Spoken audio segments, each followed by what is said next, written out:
Hello बच्चों, साई ज्ञान Ganga class में आपका स्वागत है। आज का हमारा टॉपिक है कृतिका भाग 2 का पाठ माता का आंचल। बच्चों, अभी तक जिसने मेरे चैनल को सब्सक्राइब नहीं किया है तो जल्दी से सब्सक्राइब कर दें। माता का आंचल पाठ शिव पूजन सहाय जी द्वारा लिखा गया है। प्रस्तुत पाठ शिव पूजन सहाय जी के उपन्यास देहाती दुनिया का अंश है। आत्मकथात्मक रूप में लिखे गए इस पाठ में ग्रामीण संस्कृति की झांकी के साथ साथ ग्रामीण क्षेत्र के विभिन्न चरित्रों और बच्चों के बचपन के अनेक रंग उकेरे गए हैं। पाठ में भोलानाथ के माध्यम से बच्चों के प्रति माता पिता के स्नेह, बच्चों के विभिन्न खेलों आदि का वर्णन किया गया है। साथ ही इसमें यह बताया गया है कि बच्चों का जुड़ाव अपनी माँ से अधिक होता है। जैसे मैंने आपको बताया कि यह पाठ आत्मकथात्मक रूप में लिखा गया है, मतलब जो शिव पूजन सहाय जी है ना, उन्होंने अपने ही जीवन का, अपने ही बचपन का वर्णन किया है। जहाँ लड़कों का संग वहाँ बाजे मृदंग, जहाँ बुड्ढों का संग वहाँ खर्चे का तंग। लेखक बताते हैं कि हमारे पिताजी सुबह नहा धोकर पूजा करने बैठ जाते थे। हम बचपन से ही उनके अंग लग गए थे। हमारा हमारी माँ से सिर्फ खाने पीने का नाता था, इसलिए पिता के साथ ही हम बाहर बैठक में सोया करते थे। वह अपने साथ ही हमें उठाकर नहला धुलाकर पूजा पर बिठाल देते थे। हम भभूत का तिलक लगाने के लिए जिद करने लगते थे।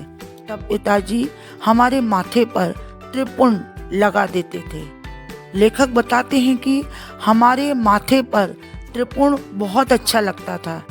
हमारी लंबी लंबी जटाएं थी, जिससे हम अच्छे खासे बम भोला बन जाते थे। पिताजी हमें भोलानाथ कहकर पुकारते थे, पर हमारा असली नाम तारकेश्वर नाथ था।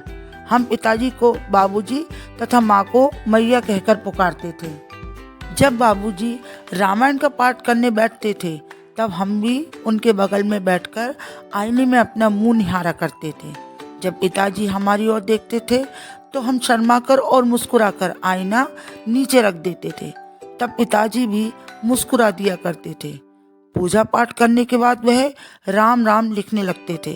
अपनी राम नाम बही पर 1000 राम नाम लिखते थे तथा उसे पाठ करने वाली पोथी के साथ बांधकर रख देते थे।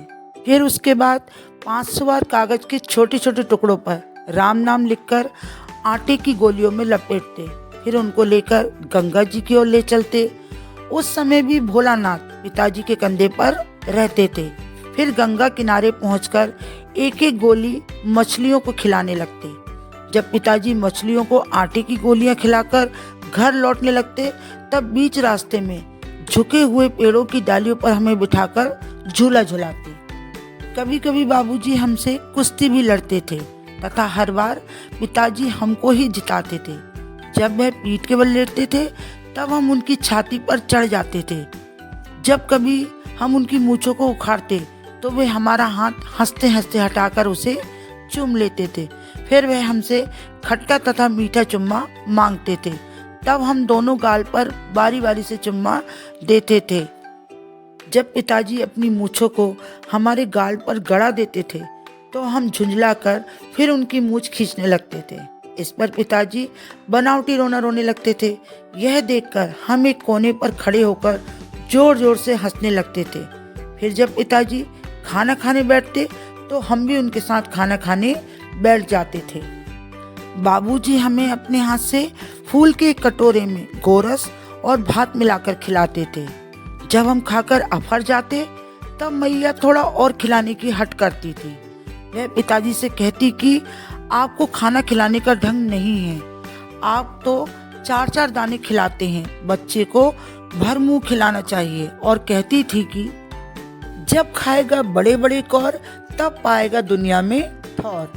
मर्दुआ क्या जाने कि बच्चों को कैसे खिलाना चाहिए, और माँ के हाथ से खाने पर ही बच्चे का पेट भरता है। ऐसा कहकर वे थाली में दही भात सानकर हमको खिलाते हुए कहती कि अगर तुम नहीं खाओगे तो चिड़िया, कौवा, कबूतर, मैना, हंस सब उड़ जाएंगे। तब हम झट से पूरा खाना खा लेते थे। तब पिताजी हमें कहते थे कि अब तुम राजा हो जाओ, बाहर जाकर खेलो। तब हम बिना कपड़े के काठ का घोड़ा लेकर निकल जाते थे। जब कभी मैया हमें पकड़ पाती तब हमारे लाख छटपटाने पर भी एक चुल्लू कड़वा तेल हमारे सिर पर डाल ही देती थी। हम रोने लगते तब बाबूजी बहुत नाराज हो जाते, पर वह हमें तेल बोत कर हमें उबट कर ही छोड़ती थी।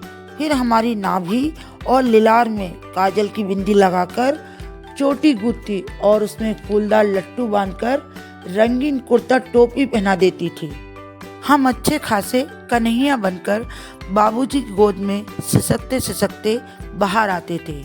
बाहर आते ही हमारी बाट जोहने वाली बालकों की एक टोली मिल जाती थी। हम अपने साथियों को देखते ही सिसकना भूलकर और अपने हम जोलियों की टोली में शामिल होकर तमाशे करने लग जाते थे। तमाशे भी ऐसे वैसे नहीं, तरह तरह के नाटक। चबूतरा का एक कोना ही नाटक घर बन जाता था। बाबूजी जिस छोटी चौकी पर बैठकर नहाते थे वही रंगमंच बनती थी। उसी पर सरकंडों के खंभों पर कागज का चंदोबा तानकर मिठाइयों की दुकान लगाई जाती थी। उसमें चिलम के खोंचों पर कपड़ों के थालों में ढेलों के लड्डू, पत्तों की पूरी कचौरी, गीली मिट्टी की जलेबियां, फूटे घड़े के टुकड़ों के बताशे आदि मिठाइयां सजाई जाती थी। ठीकरों तथा जस्तों के छोटे छोटे टुकड़े से पैसे बनाए जाते। हम ही लोग दुकानदार तथा हम ही लोग खरीदार होते। बाबूजी भी हमारे खरीदार बन जाते थे। फिर हम मिठाई की दुकान को बढ़ाकर घरौंदा बनाते थे। धूल की मेड़ तथा दीवार बनती और तिनकों का छप्पर, दातून के खम्भे, माचिस की पेटियों के खिड़की दरवाजे, घड़े के मोहरे के चूल्हा चक्की, दिए की कढ़ाई और बाबूजी की पूजा वाली आचमनी करछी बनती। पानी की खीर, धूल की पिसान, बालू की चीनी से हम लोग ज्योनार तैयार करते थे और हम ही लोगों की ज्योनार बैठती थी। जब पंगत बैठ जाती थी तब बाबूजी भी आकर जीमने बैठ जाते थे। उनको बैठता देखकर ही हम लोग हंसकर और घरौंदा बिगाड़कर चल पड़ते थे। बाबूजी हंसते हंसते लोटपोट हो जाते और कहने लगते कि फिर कब भोज होगा भोलानाथ। कभी कभी हम लोग बारात का जुलूस निकालते थे। कनस्तर का तंबूरा बजता, अमूले को घिसकर शहनाई बनाई जाती, टूटे चूहेदानी की पालकी बनती। हम समधी बनकर बकरे पर चढ़ जाते और चबूतरे के एक कोने से चलकर बारात दूसरे कोने तक जाती। वहाँ लकड़ी के पाटों से घिरे, गोबर से लिपे, आम और केले की टहनियों से सजाए हुए छोटे आंगन में कुलैयों का कलसा रखा रहता था। वहीं पहुंचकर बारात फिर लौट आती थी। लौटते समय खटोले पर लाल रंग का ओहार डालकर उस पर दुल्हन को चढ़ाया जाता था। लौट आने पर बाबूजी ज्यों ही ओहार हटाकर दुल्हन का मुंह रखने लगते त्यों ही हम हंसकर भाग जाते। थोड़ी देर बाद फिर लड़कों की मंडली जुट जाती थी और फिर खेती करने का खेल खेलते। चबूतरे के कोने पर घिरनी गाड़ दी जाती और चबूतरे का नीचा हिस्सा कुआं बन जाता।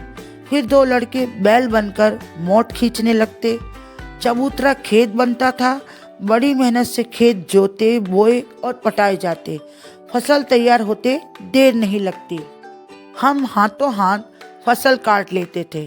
काटते समय गाते थे, ऊंच नीच में बोई क्यारी, जो उपजी सो हुई हमारी। फसलों को एक जगह रखकर उसे पैरों से रौंद डालते, कसोरे का सूपा बनाकर ओसाते और मिट्टी के दिए के तराजू पर तौलकर राशि तैयार कर लेते थे।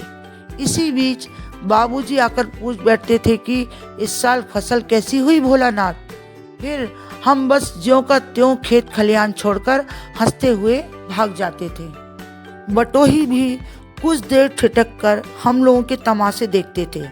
जब कभी हम ददरी के मेले में जाने वाले लोगों को देख पाते तो कूद कूद कर चिल्लाने लगते थे, चलो भैया ददरी, सत्तू पिसान की मोटरी। फिर जब कभी किसी दूल्हे के साथ चलती ओहारदार पालकी को देख पाते तब खूब जोर के चिल्लाते, रहरी पे रहरी, पुरान रहरी, ढोला के कन्या हमार मेहरी। इसी बात पर एक बार बूढ़े बर ने हम लोगों को बड़ी दूर तक खदेड़ कर ढेलों से मारा था। उस खसूट खब्बीस की सूरत हमें आज तक याद है। ना जाने किस ससुर ने वैसा जमाई ढूंढ निकाला था। आम की फसल में कभी कभी खूब आंधी आती है। आंधी समाप्त होने पर हम लोग बाग की ओर दौड़ पड़ते थे। वहाँ चुन चुन कर गोपी आम खाते थे। एक बार जब बहुत तेज बारिश हुई, तेज हवा चलने लगी, बिजली चमकने लगी, आकाश काले काले बादलों से घिर गया। हम लोग चिल्ला उठे, एक पैसा की लाई बाजार में छितराई, बरखाओ घेरे बिलाई। लेकिन बारिश नहीं रुकी, बल्कि और मूसलाधार पानी गिरने लगा। हम लोग पेड़ से इस प्रकार चिपक कर खड़े हो गए जैसे कुत्ते के कान में अठें चिपक जाती है। फिर बरखा बंद हो गई। बारिश के बंद होते ही बाग में बहुत सारे बिच्छू निकल आते हैं।